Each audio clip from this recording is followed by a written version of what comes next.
ప్రస్తుతం బీజేపీ విజయదుందుబి మోగిస్తున్నటువంటి పరిస్థితి. కేంద్ర మంత్రి బీజేపీ నేత బండి సంజయ్ మాట్లాడుతున్నారు. లైవ్ చూద్దాం. భారతీయ జనతా పార్టీ మెజార్టీలో ఉంది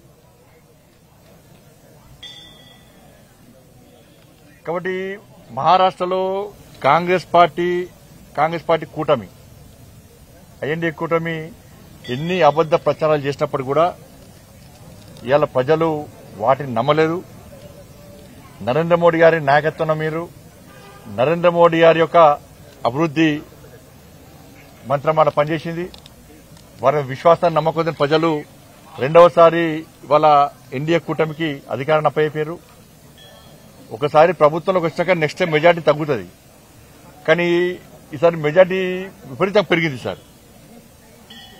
కానీ ఉద్దవ్ ఠాకరే లాంటి శివసేన పార్టీలు వాళ్ళ ఐడియాలజికల్ దానికి విరుద్ధంగా, హిందుత్వానికి విరుద్ధంగా, హిందూ ధర్మానికి విరుద్ధంగా వివరించే పార్టీలతో కుమ్మక్కు కావడం వల్ల మొత్తం అడ్రస్లో కూడా గల్లంతైపోయినాయి పార్టీలు అనేది. కానీ మహారాష్ట్రలో హిందూ సమాజం వాళ్ళ చైతన్యాన్ని చాటింది.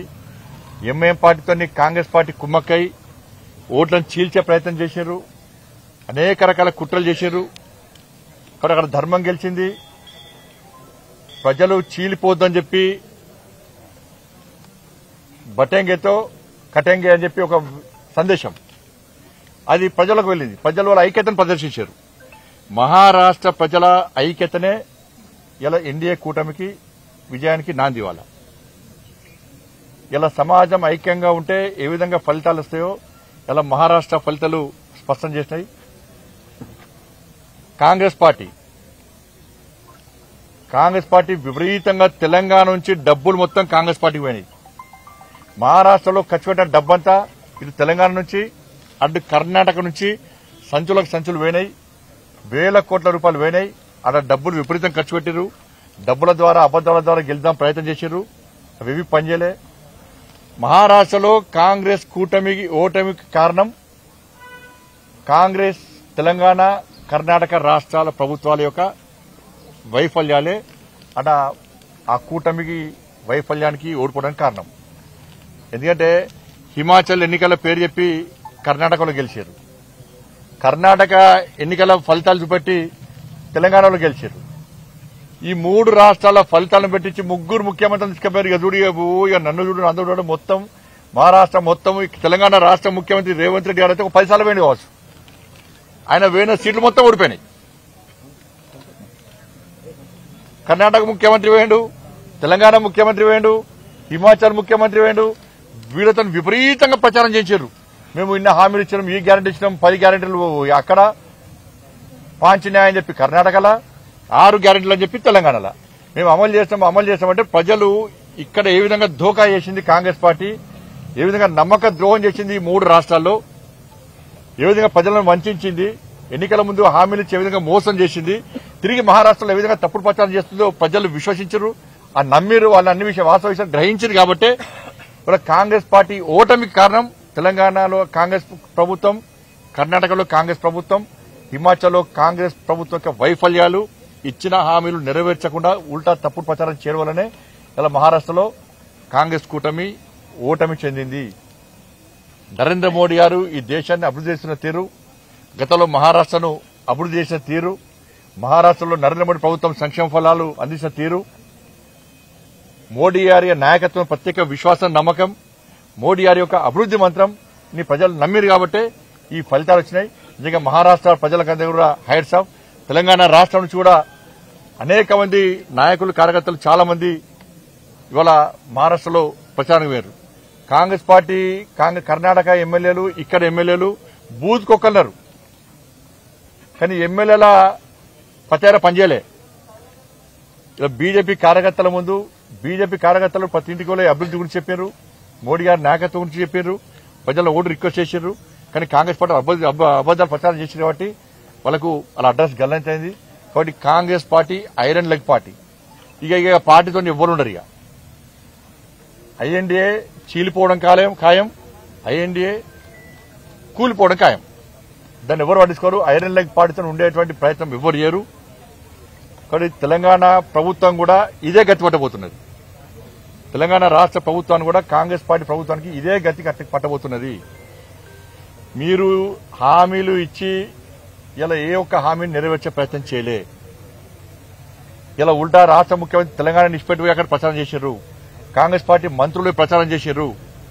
2,500 రూపాయలు ఎంతమంది మహిళలకు ఇచ్చారో మహారాష్ట్రలో చెప్పలేకపోయారు. మేము పోయి చెప్పినాం. కాంగ్రెస్ పార్టీ మోస్తాలని కూడా చెప్పినాం. మేము పోయి కిషన్ రెడ్డి గారు వేరు, నేను వేనా, ఇంకా చాలా మంది నాయకులు పోయి వాస్తవ విషయాలు చెప్పినాం.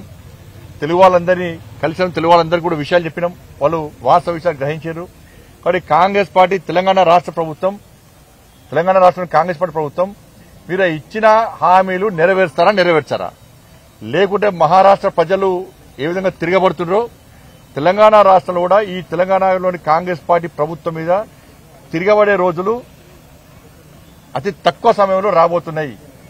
2,500 రూపాయలు ఎంతమంది మహిళలకు ఇచ్చారు, ఎంతమందికి తులం బంగారం ఇచ్చారు, ఎంతమంది స్కూటీలు ఇచ్చారు? వ్యవసాయ శాఖ మంత్రి చెప్పినట్లుగా ఇంకా 22 లక్షల మందికి ఎప్పుడు రుణమాఫీ చేస్తారు?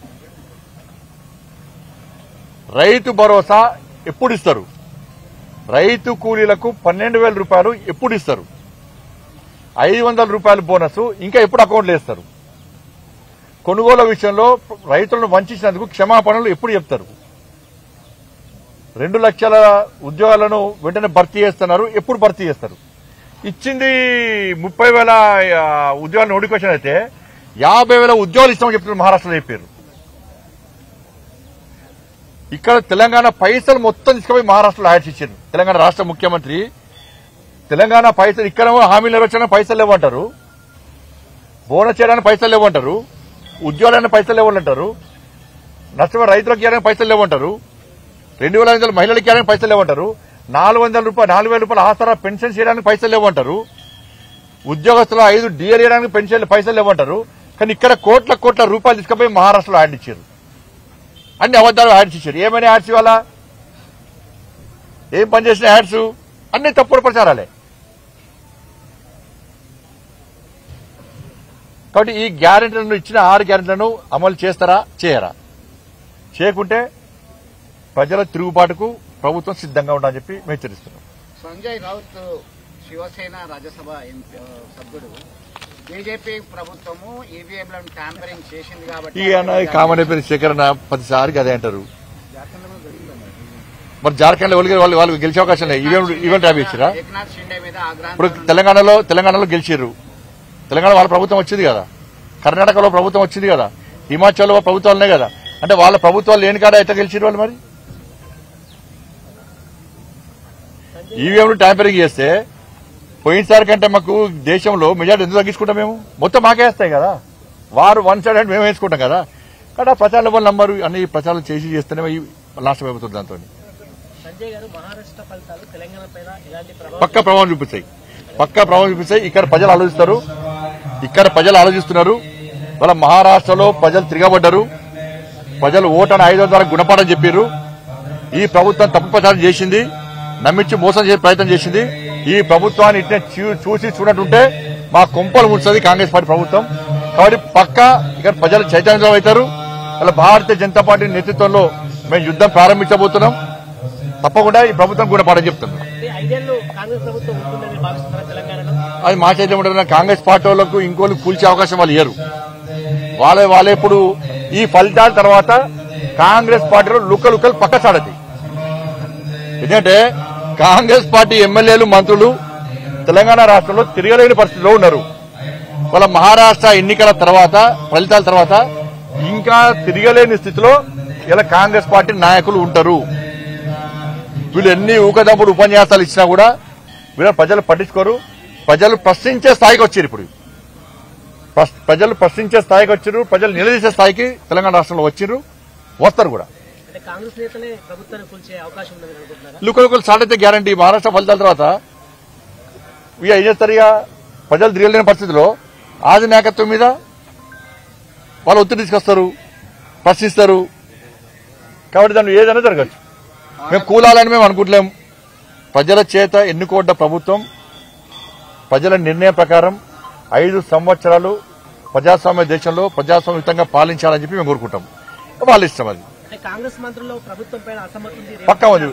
కాంగ్రెస్ పార్టీ ఎమ్మెల్యేలో కూడా అసమ్మతి ఉన్నది. ఏం పనులు అవుతలేవు, ఒక్క పైసా నిధులు వస్తలేవు. పోయి 6 గ్యారెంటీల మీద ప్రజలు నిలదీస్తున్నారు, ఏడికైనా కూడా ప్రశ్నిస్తున్నారు. మేము తిరగలేని పరిస్థితిలో ఉన్నాం, మా పరిస్థితి ఏంది అని వాళ్ళు ఆత్మ విమర్శ చేసుకునే స్థితిలో కాంగ్రెస్ పార్టీ నాయకులు ఉన్నారు. అక్కడ కులగణన అంశాన్ని కాంగ్రెస్ పెద్ద ఎత్తున ప్రచారం తీసుకెళ్లింది. కానీ మీరు కులగణన ఇక్కడ ఇప్పుడు నేను అదే అంటాను, కులగణన విషయాలు చెప్పింది, అనేక విషయాలు చెప్పింది అండబోయ్.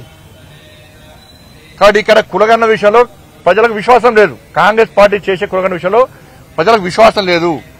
ఇవాళ మీరు కులగణన చూడండి, ఆ ఫామ్ చూడండి, మీరు మొత్తం పెన్సిల్తో నింపుతారు. ఇది ఎంత పెద్ద స్కామ్ అంటే కులగణన అనేది ఎంత పెద్ద అక్రమం అంటే మొత్తం పెన్సిల్తో నింపుతారు. కానీ ఆ యజమాని మాత్రం పెన్తో సంతకం పెట్టాలట. ఇది ఎక్కడ అర్థం కాదు నాకైతే. అంటే అన్ని తారుమారు చేస్తారు. ఇక అంటే వాళ్ళ కులాలకు అనుగుణంగా ఈ కులగణనను మార్చుకునేటువంటి ప్రమాదం తెలంగాణ రాష్ట్రంలో ఉంది. అందుకే ప్రజలు సహకరిస్తలేరు. కులగణన కోసం పోయినా కూడా ప్రజలు 6 గంటలు అడుగుతున్నారు. ఈ పెన్సిల్తో మీరు రాసుడేంది, మేము పెన్తో సంతకం పెట్టుడేంది. కొన్ని గ్రామాల్లో పాపం అమాయకంగా పెడుతున్నారు. లేకుంటే మీకు పెన్షన్స్ రావు, మీకు గొర్రెలు పోతాయి, మీ బర్రెలు పోతాయి, మీకు ఇండ్లు రావు, మీకు రోజుగారి మీద మీకు ఉద్యోగాలు రావు పిల్లలకు అని ఇట్లా భయపడడం వల్ల కొంతమంది సంతకాలు పెడుతున్నారు. కానీ ఇది ఎక్కడ అక్రమం? ఇది ఇలా నేను మళ్ళీ చెప్తున్నా, కేసీఆర్ సమగ్ర సర్వే చేసిండు, మొత్తం రిపోర్ట్ కేసీఆర్ దగ్గర ఉన్నది. కేసీఆర్ దగ్గర నుంచి ఆ రిపోర్ట్ ఎందుకు తీసుకుంటలేదు కాంగ్రెస్ పార్టీ ప్రభుత్వం?